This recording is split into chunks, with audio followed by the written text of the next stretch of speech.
Audio Jungle।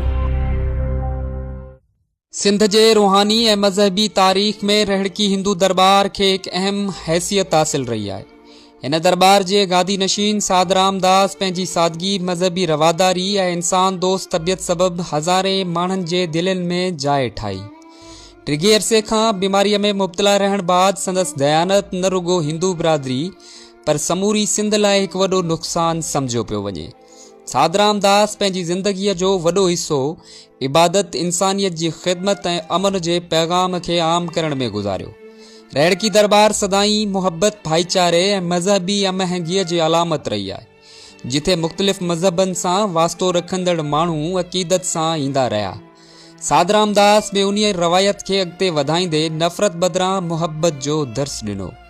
संदसि शख़्सियत में आजिज़ी ऐं बर्दाश्त नुमाया हुई।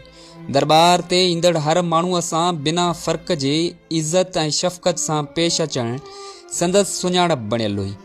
सिंध जी सूफ़ी रवायतुनि वांगुरु हिन बेइंसानियत खे सभ खां वॾी इबादत करार ॾिनो। बीमारीअ सबबु हू काफ़ी अरसे खां अवामी सरगर्मियुनि खां परे रहियो, पर संदसि अक़ीदतमंदनि जूं दुआऊं ऐं मुहबतूं सणसि गॾु रहियूं। संदसि लाॾाणे जी ख़बर पखिड़जण सां सिंध जे मुख़्तलिफ़ इलाइक़नि में ॾुख ऐं सोग जी लहर छाइजी वई आहे। अक़ीदतमंदनि जो चवणु आहे त साधराम दास जो विछोड़ो हिकु रूहानी दौर जी पुॼाणी आहे। अॼु बि रहड़की दरबार ते संदसि यादूं ज़िंदा आहिनि, जिते मुहबत, अमन ऐं भाईचारे जो पैगाम ईंदड़ नस्लनि ताईं पहुचंदो रहंदो।